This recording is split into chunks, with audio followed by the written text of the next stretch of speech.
Good morning. Welcome to 3060 Headlines.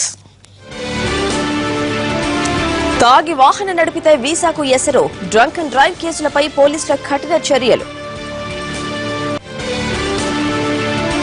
ఇవాల్టితో పాలేరు ప్రచారం సమాప్తం. చివరి ప్రయత్నాల్లో టీఆర్ఎస్ కాంగ్రెస్. రేపే తెలంగాణ ఎంసెట్, ఏపీలోను సెంటర్లు. నిమిషం లేట్ అయినా నో ఎంట్రీ. ఏపీ కాంగ్రెస్ కరువు యాత్రలో నేడు విశాఖ, తూర్పుగోదావరి జిల్లాలో పర్యటన.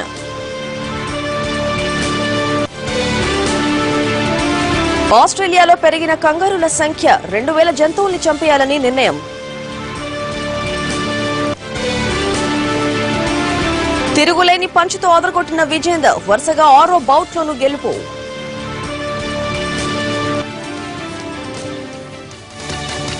పాలేరు ఉప ఎన్నిక ప్రచార గడువు ఈ సాయంత్రం 6 గంటలకు ముగియనుంది. గడువు తర్వాత అభ్యర్థులు ప్రచారం నిర్వహించరాదని జిల్లా కలెక్టర్ దానకిషోర్ సూచించారు. నియోజకవర్గానికి చెందిన వ్యక్తులు, స్థానికేతరులు సాయంత్రం 6 గంటల తర్వాత ఎట్టి పరిస్థితుల్లోనూ నియోజకవర్గం పరిధిలో ఉండరాదని, నిబంధనలను అతిక్రమిస్తే చట్ట ప్రకారం చర్యలు తీసుకుంటామని హెచ్చరించారు. ఈ నెల 16న ఎన్నికలు జరగనున్న తమిళనాడు, కేరళ రాష్ట్రాల్లో ఈ సాయంత్రంతో ప్రచారం ముగియనుంది. ఇప్పటికే రాష్ట్ర వ్యాప్తంగా సుడిగాలి పర్యటనలు చేసిన నేతలు చివరి రోజు మరింత జోరుగా ప్రచారం నిర్వహించనున్నారు. తమిళనాడులో డీఎంకే, అన్నా డీఎంకేల మధ్య ప్రధాన పోటీ నెలకొనగా, కేరళలో ఎల్డీఎఫ్, యూడీఎఫ్లతో పాటు బీజేపీ కూడా ఈసారి తన అదృష్టాన్ని పరీక్షించుకుంటోంది. మరోవైపు ప్రలోభాల పర్వంపై ఇప్పటికే సీరియస్ గా దృష్టి సారించిన ఎన్నికల సంఘం నిబంధనలకు అతిక్రమిస్తే చర్యలు తప్పవని హెచ్చరించింది. కరువు రైతు యాత్రలో భాగంగా ఏపీపీసీసీ అధ్యక్షుడు రఘువీరారెడ్డి ఈ రోజు విశాఖ జిల్లా పాయకరావుపేట, తూర్పుగోదావరి జిల్లా పత్తిపాడు నియోజకవర్గాల్లో పర్యటించనున్నారు. కరువు సహాయం, ఎన్నికల హామీల్లో ఇచ్చిన 10,000 రూపాయల ఇన్పుట్ సబ్సిడీ, ఖరీఫ్ కోసం మేలు రకం విత్తనాలు సరఫరా, తెలంగాణ ప్రభుత్వం నిర్మిస్తున్న అక్రమ ప్రాజెక్టుల నిలుపుదల చేయాలని ఏపీ కాంగ్రెస్ డిమాండ్ చేస్తోంది. పార్టీ ఫిరాయింపులకు పాల్పడ్డ ఎమ్మెల్యేలపై చర్యలు తీసుకోవాలంటూ వైసీపీ న్యాయ పోరాటానికి దిగింది. ఇప్పటికే అసెంబ్లీ స్పీకర్ కోడలను కలిసి పార్టీ మారిన ఎమ్మెల్యేలను అనర్హులుగా ప్రకటించారని పలుమార్లు ఫిర్యాదు చేసిన వైసీపీ తాజాగా సుప్రీంకోర్టును ఆశ్రయించింది. పార్టీ ఫిరాయింపులకు పాల్పడ్డ 16 మంది ఎమ్మెల్యేలపై తక్షణమే చర్యలు తీసుకోవాలని వైసీపీ ఎమ్మెల్యే మేకపాటి గౌతమ్ రెడ్డి సుప్రీంకోర్టును ఆశ్రయించారు.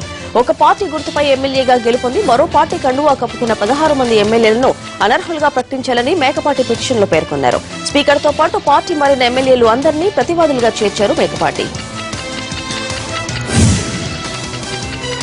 మెదక్ జిల్లా సిద్దిపేట నియోజకవర్గంలో పర్యటించిన మంత్రి హరీష్ రావు పలు అభివృద్ది కార్యక్రమాలను ప్రారంభించారు. త్వరలోనే నియోజకవర్గానికి గోదావరి నీళ్లు వస్తాయని, రైతులు అధైర్యపడవద్దని చెప్పారు హరీష్. గత ప్రభుత్వాలు వ్యవసాయానికి రాత్రిపూట కరెంట్ ఇస్తే తమ ప్రభుత్వం పగటిపూట కరెంట్ అందిస్తోందని చెప్పారు.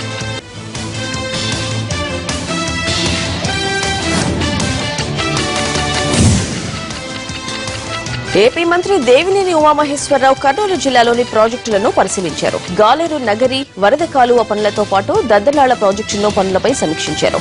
గాలేరు వరద కాలువ పనులకు ప్రతిపక్ష పార్టీ నేతలు అడ్డుపడుతున్నారని ఆరోపించారు.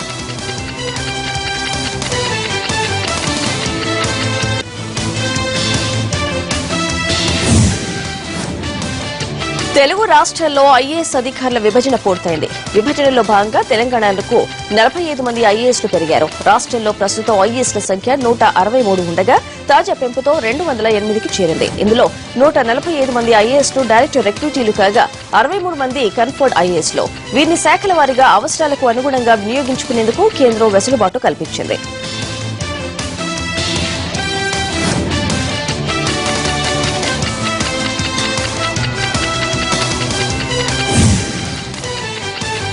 తెలంగాణ ఇంటర్ బోర్డు కార్యాలయం ముందు ఆందోళనకు దిగాయి ఇంటర్ ప్రైవేటు కాలేజీ యాజమాన్యాలు. కాలేజీలపై విజిలెన్స్ దాడులు ఆపాలని డిమాండ్ చేశాయి. ప్రభుత్వం ఏకపక్షంగా వ్యవహరిస్తోందని మండిపడ్డాయి. ప్రభుత్వానికి చిత్తశుద్ది ఉంటే కార్పొరేట్ కాలేజీల్లో దాడులు చేయాలన్నారు ప్రైవేటు కాలేజీ యాజమాన్యాల ప్రతినిధులు. అంతకుముందు ఇందిరా పార్కులో మౌన దీక్షకు దిగారు.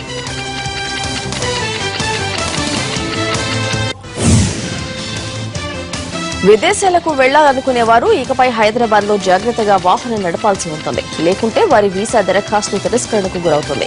అంతేకాదు వారు ప్రభుత్వ ఉద్యోగాలకు దరఖాస్తు చేసుకున్నా రిజెక్ట్ చేసే ప్రమాదం ఉంది.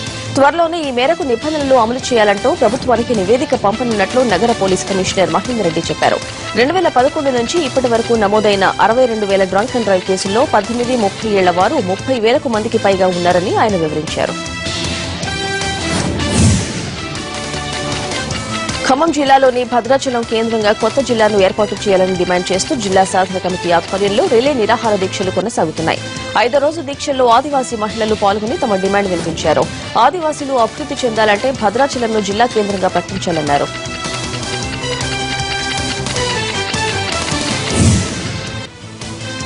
భద్రాచలం జిల్లా సాధన కోసం మరోవైపు బార్ అసోసియేషన్ ఆధ్వర్యంలో గోదావరిలో జలదీక్ష చేపట్టారు. రాష్ట్ర విభజనతో చుట్టుపక్కల కేంద్రాలు ఏపీలో కలిసిపోవడంతో భద్రాచలం రూపురేఖలు మారిపోయాయని, ఇప్పుడు తెలంగాణలో కొత్త జిల్లాలు ఏర్పాటు చేస్తున్న నేపథ్యంలో భద్రాచలాన్ని జిల్లా కేంద్రంగా ప్రకటించాలని న్యాయవాదులు డిమాండ్ చేశారు.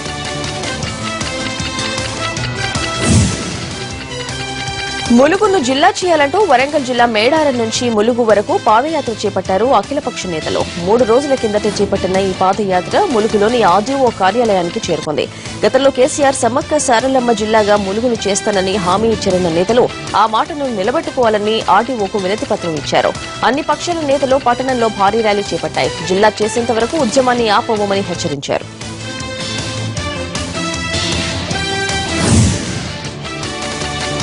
ఆదిలాబాద్ జిల్లాలోని బెల్లంపల్లి కేంద్రంగా జిల్లాను ఏర్పాటు చేయాలని డిమాండ్ చేస్తూ రాజకీయ పార్టీలు ఆందోళన బాటపట్టాయి.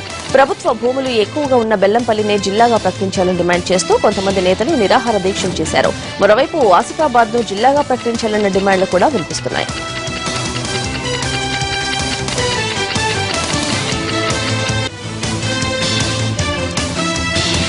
ఒక మ్యాక్ వరంగల్ జిల్లాలో మిషన్ భగీరథ పథకం కింద చేపట్టిన వాటర్ గ్రిడ్ పనులను పరిశీలించారు సీఎంఓ కార్యదర్శి స్మితా సభర్వాల్.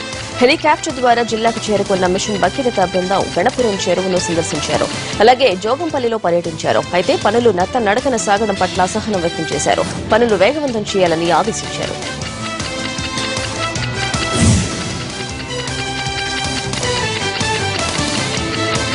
వరంగల్ జిల్లాలో పోడు భూములకు పట్టాలివ్వాలని డిమాండ్ చేస్తూ వామపక్ష పార్టీలు ములుగు ఆర్డీఓ కార్యాలయం ముందు ఆందోళనకు దిగాయి. ఏజెన్సీ ప్రాంతాల్లోని గిరిజన పోడు భూములకు హక్కు పత్రాలు ఇవ్వకపోవడంపై ఆందోళన వ్యక్తం చేశారు. అంతకుముందు ములుగు ప్రధాన రహదారిపై భారీ ర్యాలీ చేశారు. భూములకు పట్టాలివ్వాలని ఆర్డీఓకు వినతి పత్రం ఇచ్చారు. అక్కడే ఉన్న మంత్రి చందులాల్కు కూడా వినతి పత్రం అందజేశారు.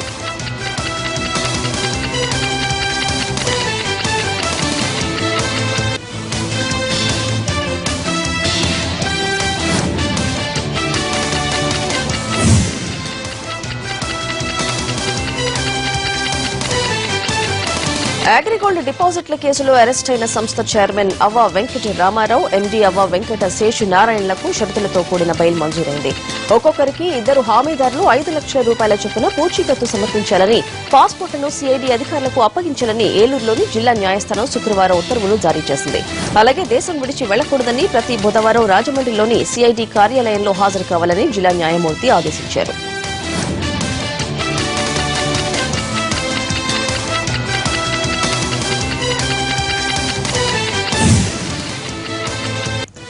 హైదరాబాద్ లో నిబంధనలకు విరుద్దంగా నిర్వహిస్తున్న హుకా సెంటర్లపై పోలీసులు కొరడా జులిపించారు.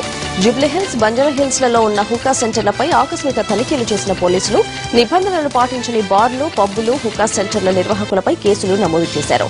డ్రగ్స్ ను అరికట్టడానికే ఈ దాడులు నిర్వహిస్తున్నామన్నారు సీఐ వెంకట్రెడ్డి. అయితే ఈ తనిఖీలో ఎలాంటి డ్రగ్స్ పట్టకపోవడం గమనార్హం.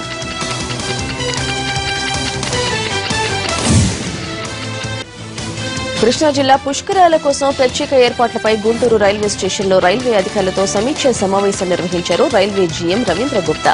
పుష్కరాల కోసం 40 కోట్లతో విజయవాడ పరిసర స్టేషన్లను ఆధునీకరిస్తామన్నారు. సీసీ కెమెరాలతో నిఘాను పెంచుతామని తెలిపారాయన.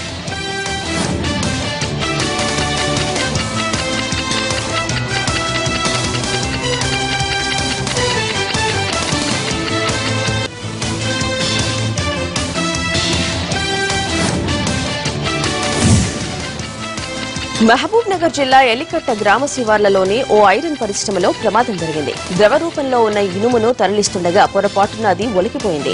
దాంతో ఓ కార్మికుడు అక్కడికక్కడే చనిపోయాడు. గాయపడ్డ మరో 7గురిని ఆసుపత్రికి తరలించారు. ఘటనలో జరిగిన ప్రాంతాన్ని చిత్రీకరించేందుకు మీడియా ప్రతినిధులు వెళ్లగా వారిని యాజమాన్యం అడ్డుకుంది. చివరకు పోలీసులు జోక్యం చేసుకోవడంతో మీడియా సిబ్బందిని పరిశ్రమలోకి అనుమతించారు. ప్రమాద స్థలాన్ని పరిశీలించిన పోలీసులు ఘటనపై కేసు నమోదు చేశారు. నిజామాబాద్ జిల్లా కామారెడ్డి పరిధిలో నాటు సారాను అరికట్టేందుకు తీవ్రంగా కృషి చేస్తున్నామని చెప్పారు ఎక్సైజ్ సూపరింటెండెంట్ చంద్రశేఖర్ రెడ్డి. ఈ ఏడాదిలో ఇంతవరకు 455 కేసులను నమోదు చేశామని, 502 మందిని అదుపులోకి తీసుకున్నామని చెప్పారు. అలాగే ఎక్సైజ్ శాఖ ఆధ్వర్యంలో నాటు సారాపై ప్రజల్లో అవగాహన కల్పించేందుకు ప్రత్యేక కార్యక్రమాలు చేపట్టామని వివరించారు.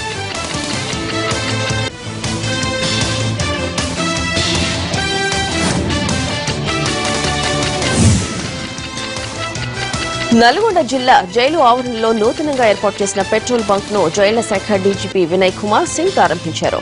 ఖైదీల్లో మానసిక పరివర్తన తీసుకువచ్చే లక్ష్యంతో జైళ్ల శాఖ పలు కార్యక్రమాలను చేపడుతోంది. అందులో భాగంగానే ఖైదీల ఆధ్వర్యంలో నిర్వహించే పెట్రోల్ బంక్ ను ఏర్పాటు చేశారు. కార్యక్రమంలో జిల్లా కలెక్టర్ సత్యనారాయణ రెడ్డితో పాటు ఎస్పీ విక్రమ్జిత్ దుగ్గల్ హాజరయ్యారు.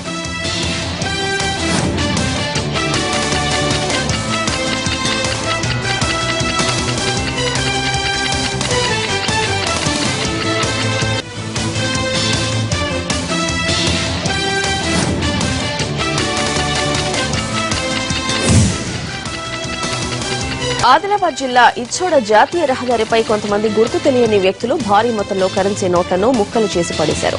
చిరిగిన నోట్లలో 10, 100, 500 నోట్లతో పాటు 1000 రూపాయల నోట్లు కూడా ఉన్నాయి. రహదారిపై ప్రయాణించే వాహనదారులు ఈ నోట్లను సంచుల్లో నింపుకున్నారు. దీనిపై సమాచారం అందుకున్న పోలీసులు ఘటనా స్థలానికి చేరుకుని అవి నకిలీ నోట్లుగా నిర్ధారించారు. అయితే స్థానికులు మాత్రం ఇవి ఒరిజినల్ నోట్లేనని, ఐటీ దాడుల నుండి తప్పించుకోవడానికి ఎవరో ఈ విధంగా చేసి ఉంటారని చర్చించుకుంటున్నారు.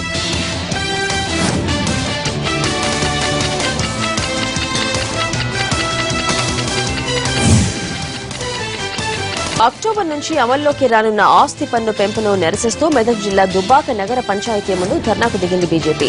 దుబ్బాక ఆస్తి పన్ను వ్యవహారం కోర్టులో ఉండగానే ఆస్తి పన్నులను ఎలా పెంచుతారని ప్రశ్నించారు ఆ పార్టీ నేతలు. బంగారు తెలంగాణ అంటే ప్రజలపై పన్నుల భారం మోపడమేనా అని ప్రశ్నించారు.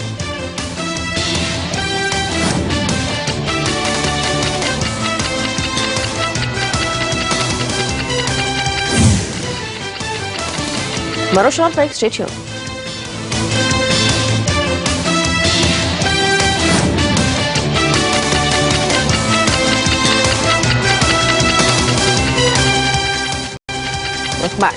హైదరాబాద్ నగరంలో రవాణా శాఖ యంత్రాంగం తీరుకు నిరసనగా ఆటో యూనియన్లు బంద్కు పిలుపునిచ్చాయి.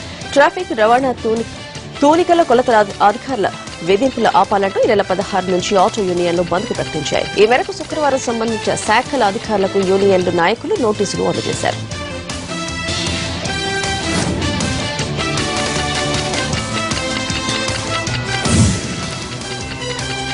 విశాఖ ఏజెన్సీలో బాక్సైట్ తవ్వకాలకు ఎట్టి పరిస్థితుల్లోనూ ఒప్పుకోమన్నారు మాజీ స్పీకర్ నాదెళ్ల మనోహర్. ప్రభుత్వం విడుదల చేసిన జీవో 97 ను తక్షణమే రద్దు చేయడంతో పాటు ట్రైబల్ అడ్వైజరీ కౌన్సిల్ ను ఏర్పాటు చేయాలని ఆయన డిమాండ్ చేశారు.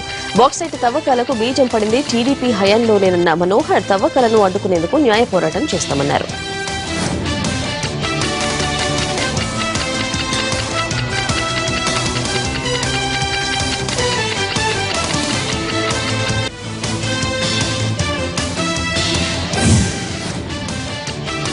గుంటూరు జిల్లా సత్తెనపల్లి మండలం కంటిపూడిలో బాల్య వివాహాన్ని అధికారులు అడ్డుకున్నారు. 3 కుటుంబాల పెద్దలను అదుపులోకి తీసుకున్న అధికారులు బాల్య వివాహాల వల్ల జరిగే అనర్థాలను వారికి వివరించారు.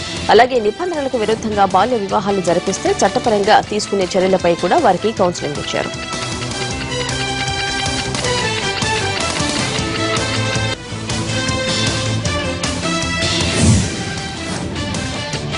ప్రభుత్వ ఉద్యోగాలు ఇప్పించడంతో పాటు భూమి వివాదాలను కూడా పరిష్కరిస్తానంటూ పలువురిని మోసం చేసిన నకిలీ కలెక్టర్ పీఎస్ ని అరెస్ట్ చేశారు ఒంగోలు పోలీసులు. గిద్దలూరు మండలం దిగువ మెట్టకు చెందిన డేవిడ్ గతంలో ఏపీపీఎస్ లో కాంట్రాక్ట్ ఉద్యోగం చేశాడు. తాను ప్రకాశం కలెక్టర్ పీఎస్ ని పరిచయం చేసుకున్న డేవిడ్ భూ వివాదం పరిష్కరిస్తామంటూ నాయుడుపాలెంకు చెందిన రమణయ్య నుండి 1 లక్షన్నర తీసుకున్నాడు. అయితే ఎన్ని రోజులైనా వివాదం పరిష్కారం కాకపోవడంతో బాధితుడు పోలీసులను ఆశ్రయించాడు. దాంతో నకిలీ పీఎస్ భాగవతం బయటపడింది.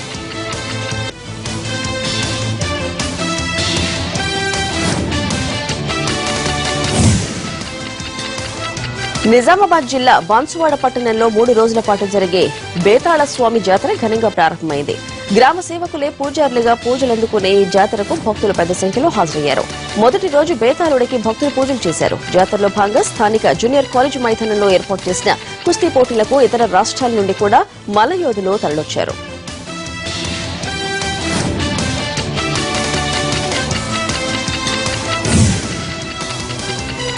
వేసవి సెలవుల కారణంగా తిరుమలకు భక్తులు పోటెత్తుతున్నారు.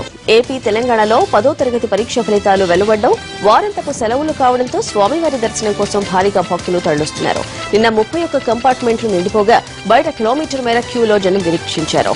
కళ్యాణకట్టంలో తలనీలాలు సమర్పించేందుకు 4 గంటల పాటు వేచి ఉండాల్సి వస్తోంది. నిన్న శ్రీవారి హుండీ ఆదాయం 2.59 కోట్లు వచ్చింది.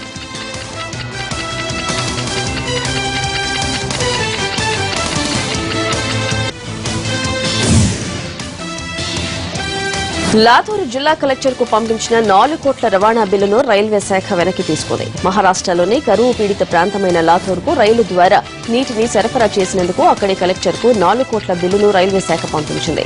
అయితే కేంద్ర రైల్వే శాఖ మంత్రి సురేష్ ప్రభు కలగజేసుకోవడంతో ఆ బిల్లును అధికారులు వెనక్కి తీసుకున్నారు. మరఠ్వాడ, లాతూరు తదితర కరువు పీడిత ప్రాంతాల్లో నీటి సంక్షోభం ఉన్నంత వరకు నీటి రైలును యథాతథంగా కొనసాగించాలని ప్రభు సంబంధిత అధికారులకు సూచించారు.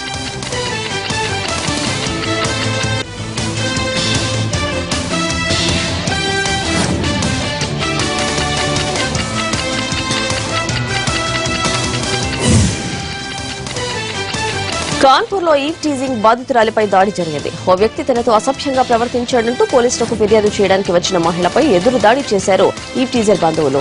తప్పుడు ఆరోపణలతో కేసు పెడుతున్నారంటూ బాధిత మహిళపై చేయి చేసుకున్నారు. దీంతో ఉద్రిక్తత చోటు చేసుకుంది. ఈవ్ టీజర్ పై చర్యలు తీసుకోవాలని డిమాండ్ చేస్తోంది బాధితురాలు.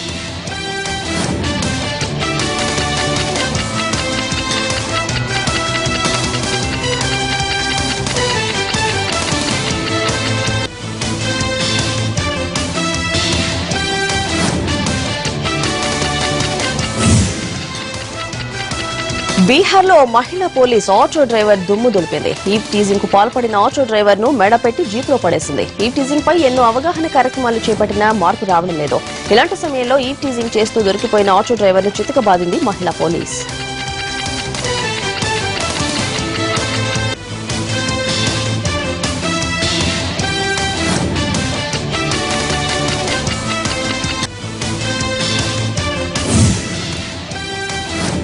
రిజర్వ్ బ్యాంక్ గవర్నర్ గా 2వ విడత బాధ్యతలు చేపట్టడానికి సిద్దమన్న సంకేతాలను రఘురాం రాజనిచ్చారు. వచ్చే సెప్టెంబర్తో 3 ఏళ్ల పదవీ కాలాన్ని పూర్తి చేసుకుంటుండడం, ఆయన పదవీ కాలాన్ని పొడిగించరాదని సుబ్రహ్మణ్య స్వామి సహా పలువురు బీజేపీ నాయకులు డిమాండ్ చేస్తుండడం వంటి అంశాల నేపథ్యంలో రాజన్ లండన్ లో ఒక వార్తా ఛానల్ కు ఇంటర్వ్యూ ఇచ్చారు. ఈ 3 ఏళ్లు ఉద్యోగ బాధ్యతలను పూర్తిగా సంతృప్తికరంగా నిర్వహించానని చెప్పిన రాజన్ ఇంకా చేయాల్సిందని చాలా ఉందని చెప్పారు.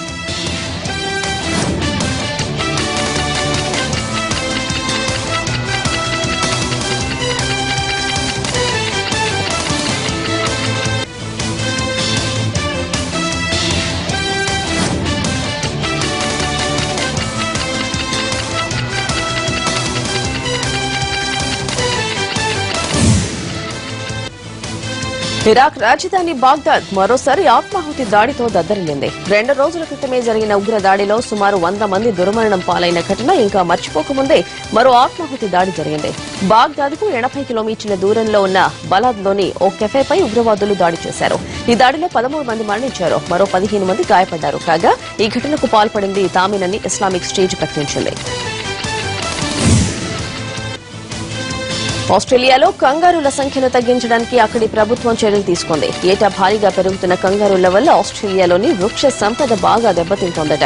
కొన్ని ప్రదేశాల్లో అయితే అసలు చెట్లే కనిపించకుండా పోతుండటంతో అక్కడి ప్రభుత్వం గత 2 ఏళ్లుగా నష్ట నివారణ చర్యల కింద కంగారులను చంపేస్తోంది. అందులో భాగంగా ఇప్పుడు దేశ రాజధాని పరిధిలోని నేషనల్ పార్కుల్లో ఉండే 2000 కంగారులను చంపేయాలని నిర్ణయం తీసుకున్నారు.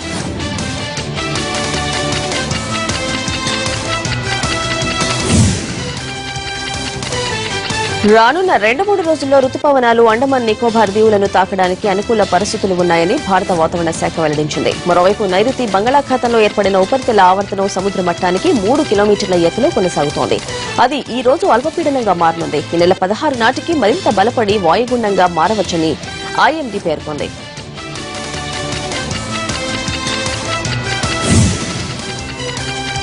డిఫెండింగ్ ఛాంపియన్ ముంబై ఇండియన్స్ కు ఘోర పరాభవం ఎదురైంది. విశాఖ వేదికగా జరిగిన మ్యాచ్ లో పంజాబ్ కింగ్స్ విక్టరీని సొంతం చేసుకున్నారు. తొలుత బ్యాటింగ్ చేసిన ముంబై కింగ్స్ 11 పంజాబ్ బౌలర్ల ధాటికి 124 పరుగులకే పరిమితమైంది. అనంతరం లక్ష్య ఛేదనకు దిగిన పంజాబ్ బ్యాట్స్మెన్ ముంబైని అడ్డుకున్నారు. పేలవ బౌలింగ్ తో ముంబై బౌలర్లు పరుగులు సమర్పించుకున్నారు. కెప్టెన్ మురళీ విజయ్, వృద్ధిమాన్ సాహాలు అర్ధ శతకాల బాదడంతో పంజాబ్ మరో 18 బంతులు మిగిలి ఉండగానే 7 వికెట్ల తేడాతో విజయాన్ని అందుకుంది.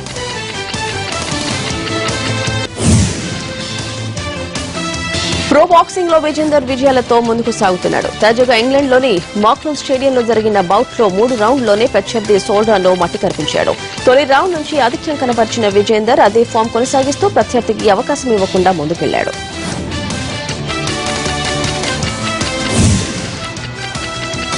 గాన కోకిల పి సుశీల, మ్యూజిక్ మాంత్రికుడు ఏఆర్ రెహమాన్ ఒకే వేదికపై కనిపించారు. చెన్నైలో జరిగిన ఓ కార్యక్రమంలో వీరిద్దరూ పాల్గొన్నారు. కేఎం సంగీత కళాశాల వార్షికోత్సవంలో పాటు సన్షైన్ మిర్చి మ్యూజిక్ హాల్ ప్రారంభోత్సవానికి సుశీల ప్రత్యేక అతిథిగా హాజరయ్యారు.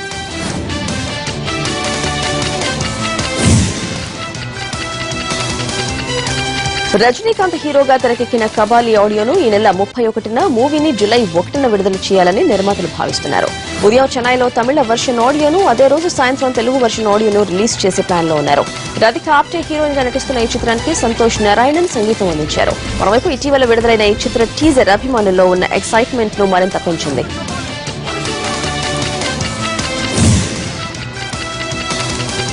ఈ బులెటిన్ విశేషాలు కమింగ్ అప్ లైవ్ షో. నమస్తే.